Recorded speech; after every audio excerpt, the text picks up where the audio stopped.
Good afternoon आप सबको।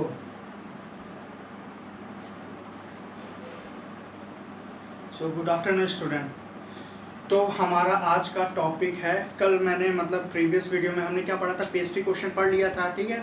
Pacific ocean के बारे में और क्या क्या हमने पढ़ा था, तो हमने पढ़ा था पेसिफिक ओशियन के बारे में, फिर उसकी कितनी एरिया है तो 16 करोड़ मैंने बताया था, फिर उसकी मतलब कितने परसेंट वाटर है तो 50% वाटर, 1/3 सरफेस पे पूरा पेसिफिक ओशियन अपना मतलब कवर किया हुआ है। ये पेसिफिक ओशियन नाम किसने दिया था, तो मैगलन ने दिया था। कौन दिया था, फर्डिनेंड मैगलन। कौन था वो, एक्सप्लोरर था। और फिर उसके बाद मैंने बता दिया था कि फर्डिनेंड मैगलन ने पेसिफिक ओशियन को क्या डिराइव किया था, तो पीसफुल ओशियन नाम से डिराइव किया था। ये सब मैंने आपको प्रीवियस वीडियो में बता दिया था। फिर मैंने कहा था वीडियो कुछ ज़्यादा लंबा हो रहा, तो अब हम पेसिफिक ओशियन को आगे कंटिन्यू करेंगे इन आवर नेक्स्ट वीडियो।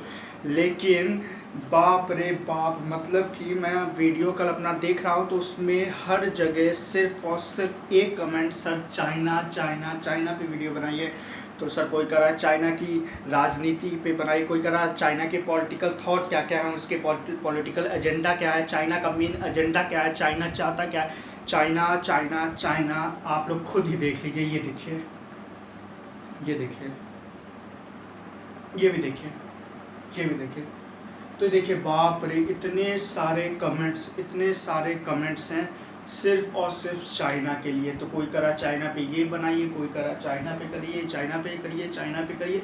तो आज हम लोग क्या करेंगे, वीडियो बनेगा चाइना पे। तो जैसा कि आप पीछे देख भी रहे होंगे कि ये मैप है। ये मैप किसका मैप है, तो ये मैप है चाइना का। इसका मैप है चाइना का। देखिए यहाँ से मैप, ये मैप है चाइना का। ये है पूरा आपका चाइना। चाइना को क्या कहा जाता है, तो चाइना को एशिया का मरीज कहा जाता है। चाइना के बड़े नाम है, एशिया का मरीज, कोरोना का जन्मदाता, 1.5 फुटिया लोगों की जगह है, छोटे छोटे आँखों की जगह ऐसे चाइना वाले रहते हैं, ऐसे चाइना वाले। तो चाइना के बहुत नाम है। तो आज हम लोग पढ़ेंगे चाइना के बारे में। और मैंने आपको प्रॉमिस भी किया था कि मैं चाइना के बारे में एक नया वीडियो लेके आऊँगा। तो ये है सबसे ज़्यादा डिमांडिंग वीडियो मेरे चैनल में, चाइना। तो सबसे पहले चाइना कहाँ आता है, पहला क्वेश्चन आता है कि चाइना कहाँ आता है, चाइना। तो चाइना आता है एशिया में। चाइना कहाँ आता है, चाइना आता है एशिया में। ठीक है, एशिया में तो आ गया। ठीक है, एशिया में चाइना कहाँ आता है, तो एशिया में चाइना कहाँ आएगा, तो एशिया में चाइना आएगा ईस्ट साइड में, यानी ईस्टर्न साइड में। देखिए ये हमारा भारत है, समझ लीजिए भारत है। भारत किस में आता है, भारत साउथ ईस्ट में आता है, साउथ ईस्ट देशों में भारत आता है। ईस्टर्न देश में भारत के ऊपर जो ईस्टर्न देश हो गए, यानी कि ये चाइना। देखिए चाइना सिर्फ यहाँ है, ये जो वाला भाग है, इस भाग को मंगोलिया बोलते हैं। मंगोलिया ये एक स्वतंत्र कंट्री है, ये अपना एक स्वतंत्र कंट्री है, लेकिन चाइना इस पे भी अपना अधिकार रखता है। जबकि मंगोलिया को भी यूनाइटेड नेशनल ऑर्गेनाइजेशन यूएनओ से इसको भी एक इंडिविजुअल राष्ट्र का दर्जा मिला है। इवन इस मंगोलिया की राजधानी भी है उलान बटोर। तो अगर कोई कंट्री को अगर दर्जा नहीं मिलता तो उसकी वो अपनी एक पर्सनल राजधानी कभी नहीं रख सकता, लेकिन इस मंगोलिया को एक राष्ट्र का दर्जा मिला है यूनाइटेड नेशन द्वारा। That's why Mongolia have their capital and that name Ulan बटोर। क्या नाम है, उलान बटोर। तो देखिए ये है चाइना, देखिए आपको दिखा रही ये चाइना। ये सब किस में आते हैं, ये सब ईस्टर्न साइड में आते हैं, पूर्वी में। तो इसको क्या बोलते हैं, पूर्वी एशिया के देश। क्या, पूर्वी एशिया की कंट्री आपकी चाइना। यहाँ पे आपके आ जाएंगे नॉर्थ कोरिया, साउथ कोरिया, यहाँ हो गए। यहाँ पे आता छोटा सा ताइवान, वही ताइवान जो बहुत ज़्यादा पीड़ित है चाइना से, बहुत ज़्यादा पीड़ित है। यहाँ के लोग ताइवान को इसको भी इंडिविजुअल राष्ट्र का दर्जा मिला है, ताइवान को भी इंडिविजुअल राष्ट्र का दर्जा दिया गया है, लेकिन चाइना क्या करता है, इस पर अभी भी अपना अधिकार करता। और जब ये लोग जो खड़ा होते ना उन लोग के लिए, तो चाइना कहता अच्छा, तो मतलब तुम लोग मेरे विरोध खड़ा हो गए। तो ये क्या करता है, इन लोगों में घुस के, इन लोग के अंदर घुस के इतनी मार मारता है कि ये लोग जो है क्या करते हैं उसके बाद खुद जाते हैं यहाँ पे बीजिंग में, चाइना में यहाँ राष्ट्रपति बैठा रहता है, वहाँ पे जाएंगे तो फिर जो है ताइवान वालों को बुलाया जाएगा, इधर आओ अब बताओ तुम्हें किसको वोट दोगे। तो लोग कहते नहीं भैया हम लोग आप ही को वोट देंगे, बस हम लोग को छोड़ दो। तो ताइवान भी चाइना से पीड़ित देश है। तो चाइना से पीड़ित देश कौन है? ताइवान है, मंगोलिया है। ये देखिए, अगर देखें नॉर्थ कोरिया साउथ कोरिया, तो ये दोनों भी एक इंडिविजुअल कंट्री हैं, लेकिन ये चाइना से पीड़ित नहीं है। क्यों नहीं पीड़ित है?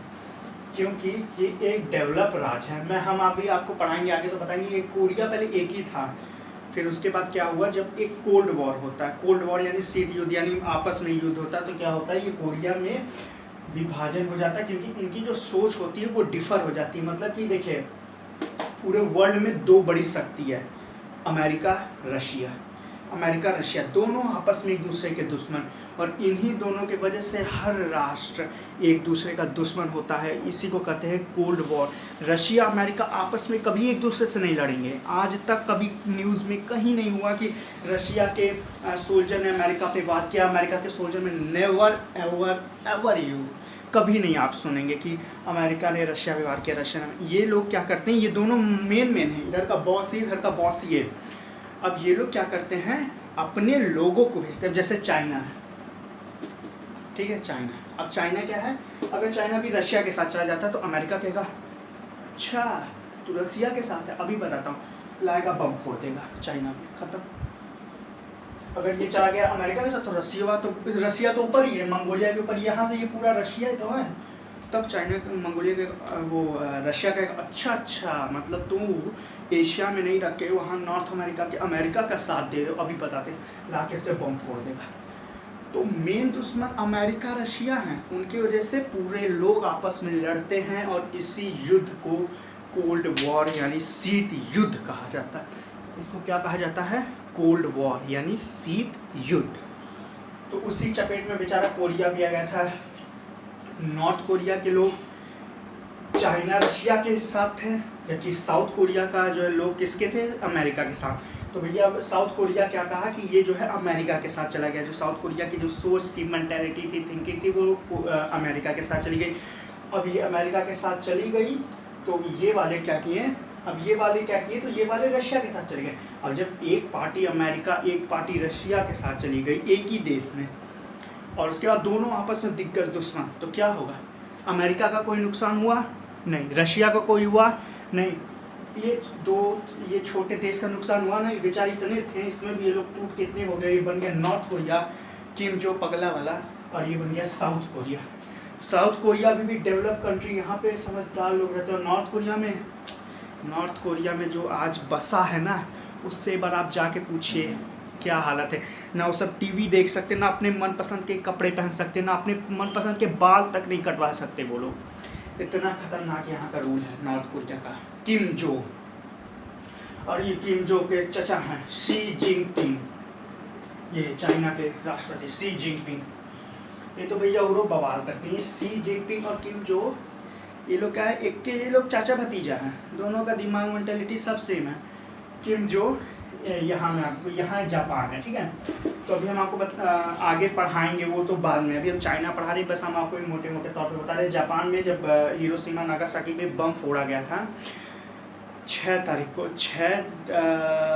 6 और 9 को जो है इस पर अमेरिका द्वारा बम फोड़ा गया था। इसका विवाद था पूरा होनोलुलु आइलैंड, एक पैसिफिक ओशन आइलैंड है होनोलुलु करके, ठीक है। वो पैसिफिक ओशन में है, वो अभी हम आपको बताएंगे, जब हम अमेरिका जापान पढ़ाएंगे तब बताएंगे। तो उसमें क्या हुआ, विवाद हुआ, तो लड़ाई झगड़ा हो गया, तो अमेरिका वालों ने इस पर बम फोड़ दिया। अब जापान को जब बम फोड़ दिया तो जापान में भारी तबाही, मतलब पूरा तबाह हो गया जापान। फिर जापान ने कान पकड़ के कसम खाया कि आज के बाद हम लोग कभी भी नहीं उलझेंगे इस लड़ाई झगड़े में। तो जापान क्या किया, अब ये शरण मांगने गया कि मुझे कोई देश अपनी जगह शरण दे दो, अब हमें लड़ाई झगड़े से कोई मतलब वास्ता नहीं है, अब हमें केवल शरण दे दो, शरण। यहाँ रशिया था।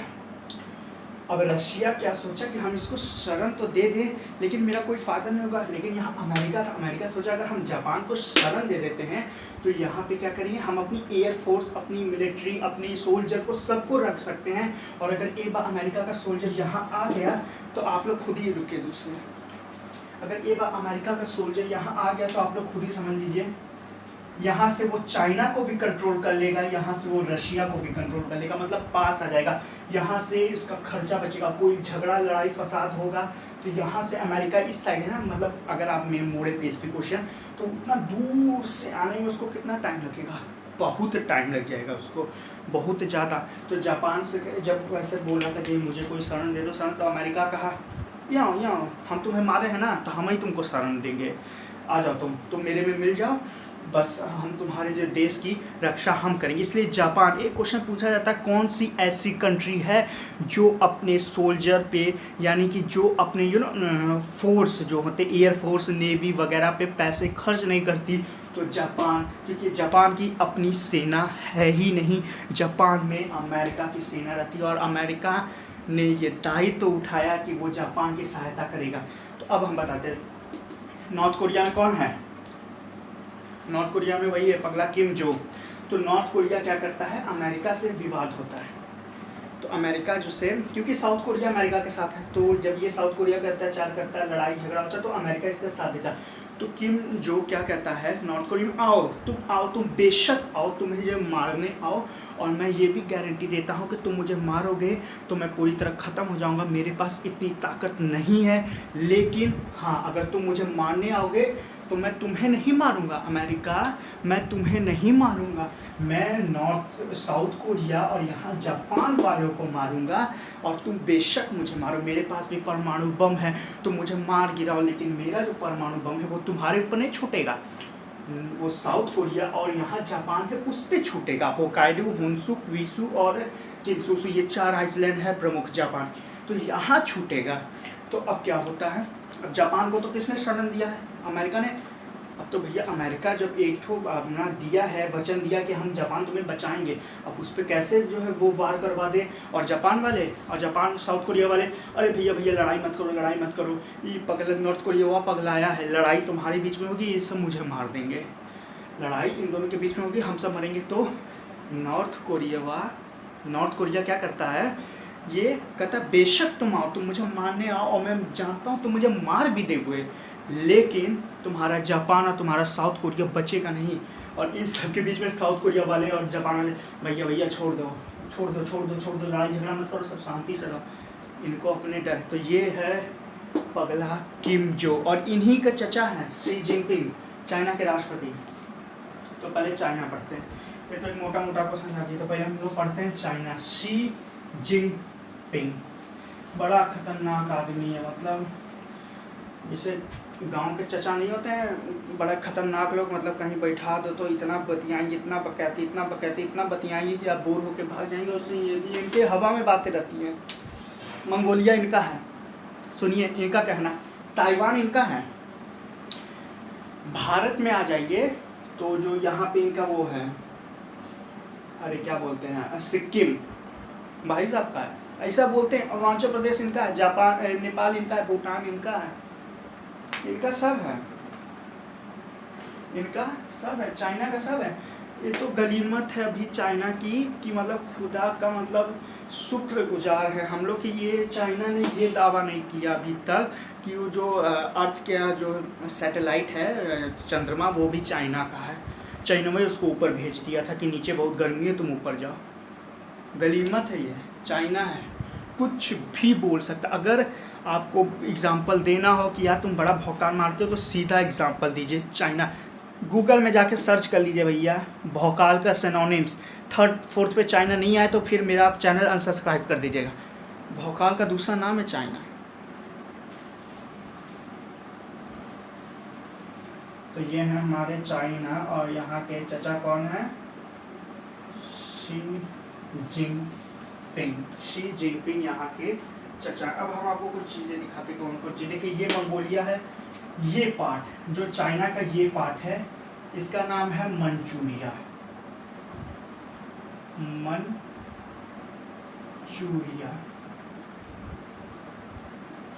चाइना के इस पार्ट का क्या नाम है, इस पार्ट का नाम है मंचूरिया। जो हम लोग चाउमीन या वगैरह में मंचूरियन खाते हैं ना, वो जो पकौड़ी की तरह रहता है, रेड मंचूरियन, यहीं से वो भी चाइना का। ये मत समझिए आप लोग कि आप लोग जो मंचूरियन खा रहे हो चाइना का नहीं, मतलब आप लोग चाउमीन खाते हैं, मंचूरियन खाते हैं, हम लोग मंचूरियन खाते हैं किसका? चाइना का खा के इसकी आर्थिक स्थिति को और बढ़ावा देते हैं। और ये वही चाइना है जो कश्मीर में या फिर सियाचिन में घुस के हमारे सैनिकों के गले काट के उनको फुटबॉल बना के खेलता है, ये वही चाइना है।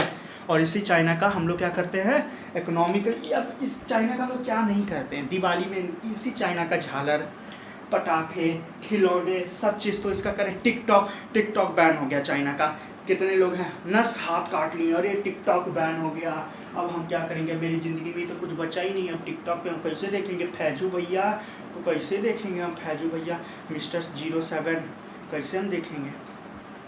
ये टिकटॉक उसी चाइना कंपनी की है, उसी चाइना देश की है जो चाइना हमारे जवानों को मारता है, जो चाइना हमारे जवानों को मार दे रहा है, सर काट दे रहा है। लेकिन आज भी हम लोग इनके गुणगान गा रहे हैं, इनके जो है चीज़ों का यूज़ करेंगे।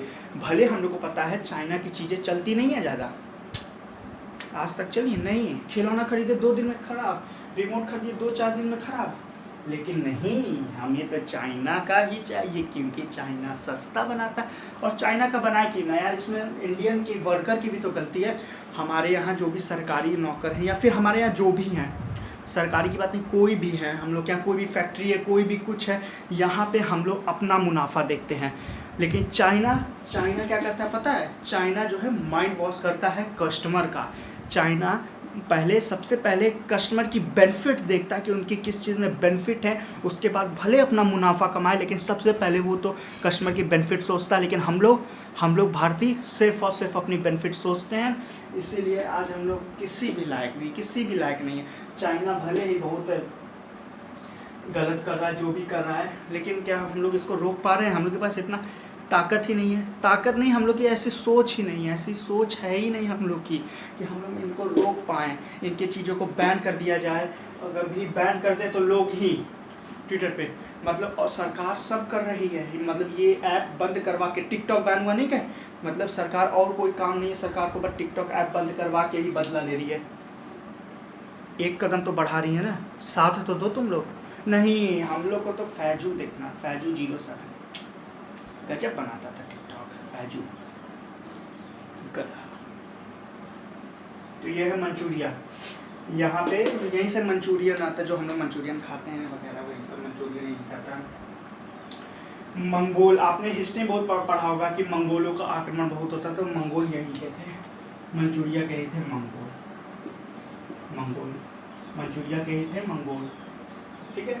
और यहाँ पे आता है हान चाइना, यहाँ से आप देखें तो ये से ये वाली चीज़ें, इतनी जगह इतनी चीज़ें आती हैं। हान चाइना, मेन चाइना शहर यही है, हान चाइना को ही मेन चाइना शहर कहते हैं। इसी में बीजिंग आपका, वुहान कोरोना का जन्मदाता वुहान, चाइना का कैपिटल बीजिंग, ये सब किसमें, ये सब यही हान चाइना में है। अगर आप देखें तो ये पूरे जो चाइना है इसका केवल 30% भाग है जिसमें लिविंग मतलब कि हो सकती है, मतलब 30% ही भाग है जहाँ लोग रहते हैं, और लोग 30% भाग पे ही रह पाते हैं। बाकी अगर आप इधर का देखें ना, इस साइड का ये पूरा, तो ये पूरा क्या है, मरुस्थल है, पूरा डेजर्ट है, पूरा फुल मट्टी बालू सब है। तो मतलब 30% चाइना में 30% जगह है जहाँ पे लोग रह सकते हैं। यहीं पे हाँ चाइना में अगर देखिएगा ईस्ट में, एकदम ईस्ट में यहाँ पे एक शहर है जिसका नाम है संघाई। इसको क्या बोला जाता है, चाइना का मैनचेस्टर। अब मैनचेस्टर क्या होता है, जहाँ पे टेक्सटाइल कॉटन वगैरह का प्रोडक्शन होता है उसको मैनचेस्टर बोलते हैं। मैनचेस्टर असली का मैनचेस्टर यूरोप में है, वहाँ पे सबसे ज़्यादा टेक्सटाइल का प्रोडक्शन होता है, इसलिए हर देश का एक मैनचेस्टर बोला जाता है। भारत का मैनचेस्टर बेंगलोर में है, उसी हिसाब से चाइना का मैनचेस्टर कहाँ है, संघाई में है।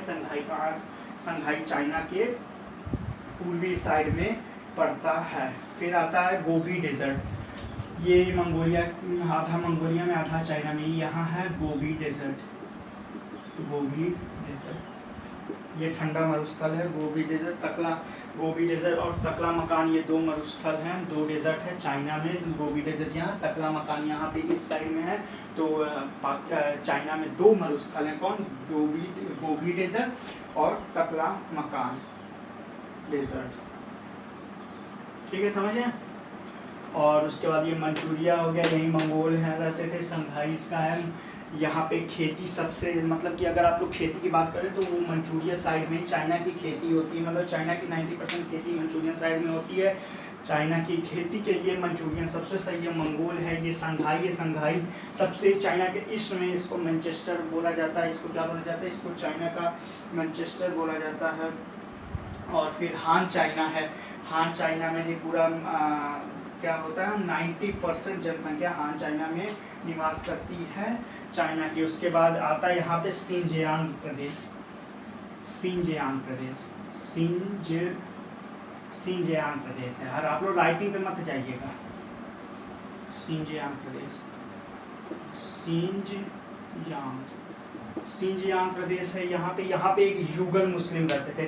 देखिए चाइना में बौद्ध धर्म की अधिकता है। चाइना में सबसे बड़ा बौद्ध स्प्रिंग मूर्ति है, सबसे बड़ी मूर्ति ये देखिए। तो ये चाइना की सबसे बड़ी मूर्ति, चाइना नहीं इवन पूरे वर्ल्ड की सबसे बड़ी बुद्ध की मूर्ति है ये स्प्रिंग मूर्ति। ये कहाँ पे है? तो ये चाइना में है, ठीक है, ये चाइना में। तो अगर देखा है तो चाइना में बौद्ध धर्म की अधिकता थी। फिर क्या हुआ, चाइना में नया रूल है, मतलब चाइना के जो इस समय वो थे शी जिनपिंग, उनसे पहले उनके, तो ये लोग क्या किए, लोग कहें कि आप लोग को भगवान को नहीं मानना है। तो यहाँ सिंजियांग में मुस्लिम रहते थे, इस्लाम धर्म रहते थे। यहाँ के मुसलमानों को युगर मुसलमान कहते थे। क्या? युगर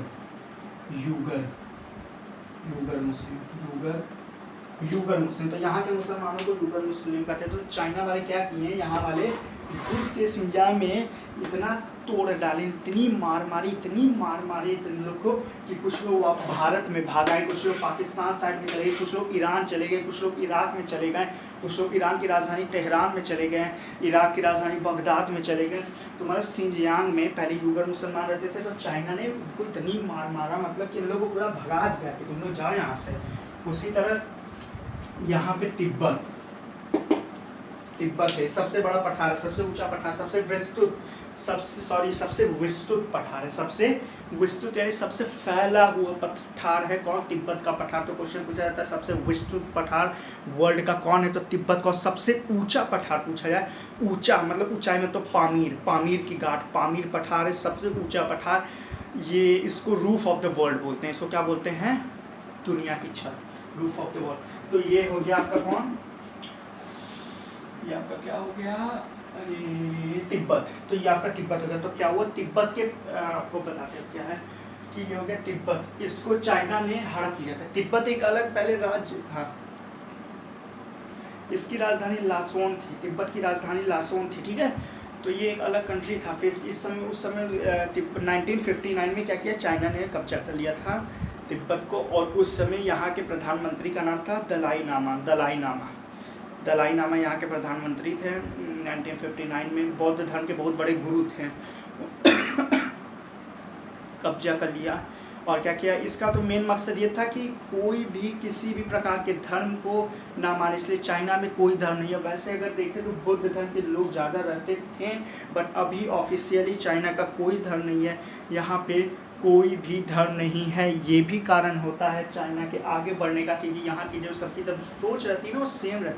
आप एक ही घर के हैं तो आपकी सोच अलग होगी, आप अलग घर के, कोई दूसरा घर का है, फिर कोई तीसरा घर, चौथा घर, तो सबकी सोच मिला तो अलग अलग हो जाएगी। अब इसका एग्जांपल देख लीजिए आप, बिग बॉस आप लोग देखते हैं, उसमें क्या है, जब सब अपने अपने घर में रहते होंगे तो क्या इतनी लड़ाई होती होगी जितनी बिग बॉस की रूम में? और ये नहीं ना, क्योंकि सब अलग अलग घर से हैं, अलग अलग सोच से हैं।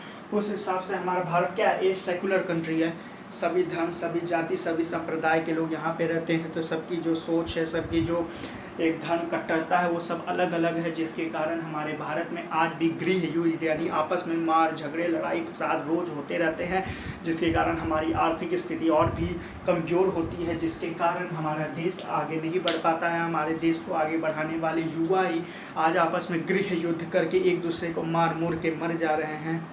यही है भारत। और ये चाइना में क्या है, तो चाइना में कोई धर्म नहीं है, मानोगे किसको? यहाँ तो लोग राजनीति लोग पर क्या कहें, मतलब ये लोग धर्म के लिए किसी को लड़ा देते हैं, कहीं भी लड़ा देते हैं। और हम लोग जैसे बेवकूफ़, यहाँ तक कि अनपढ़ों की तो हम कोई बात ही नहीं करें, अनपढ़ के लिए सब छूट है। यहाँ पढ़े लिखे लोग धर्म के लिए लड़ जा रहे हैं, तुम्हारे ये तुम्हारे वो तुम्हारे। अरे भैया हद तो तब हो गई, चलो तुम आपस के धर्म के लड़े, हद तो तब हो गई जब लोग बंटवारा कर दिए। तुम यादव हो तो तुम्हारे कृष्ण जी, हम ठाकुर हैं हमारे राम जी। अरे बाप, ये है भारत की स्थिति। अब आप लोग समझ जाइए, ये है भारत की स्थिति। यहाँ पे धर्म के लिए आपस में रोज लड़ाई झगड़े फसाद हो रहे हैं। और ये चाइना है, यहाँ पे बौद्ध धर्म की अधिकता थी, लेकिन क्या हुआ कि लोगों ने मारपीट की, इतनी मार। दलाई लामा तो कैसों बच के जान बचा के भाग के भारत आ गए। भारत के उत्तराखंड में, हिमाचल प्रदेश में आके छुपे थे, नहीं तो बड़ी मार मारता। दलाई लामा को भी, बौद्ध धर्म के बहुत बड़े गुरु थे दलाई लामा, यहीं रहते थे तिब्बत में, तिब्बत के प्रधानमंत्री। चाइना वाले घुस के इतनी मार मारे कि वहाँ के कुछ लोग भारत भाग गए, कुछ लोग पाकिस्तान चले गए। जो कुछ लोग बचे वो लोग को बोल के भैया हमें छोड़ दो, हम चाइना के हैं, हम मंडारिन भाषा बोलेंगे। चाइना की भाषा मंडारिन है, चाइना की भाषा मंडारिन है, मंडारिन भाषा, मंडारिन। तो चाइना की भाषा क्या है? तो चाइना की भाषा मंडारिन था। तो हाथ जोड़े, भैया हमें छोड़ दो, हम भैया नहीं आएंगे तिब्बत में, हम तिब्बत में रहेंगे, तो हमारा कोई धर्म नहीं है, जैसा आप सरकार कहोगे वही हम करेंगे, हम भी मंडारिन भाषा बोलेंगे, यही भाषा बोलेंगे, यही है। तो ये तिब्बत है। 1959 में क्या हुआ था, दलाई लामा यहाँ के प्रधानमंत्री थे, तो उनको मतलब लोगों को बहुत मारा गया, उन लोगों को क्या कर दिया गया, बता दिया गया।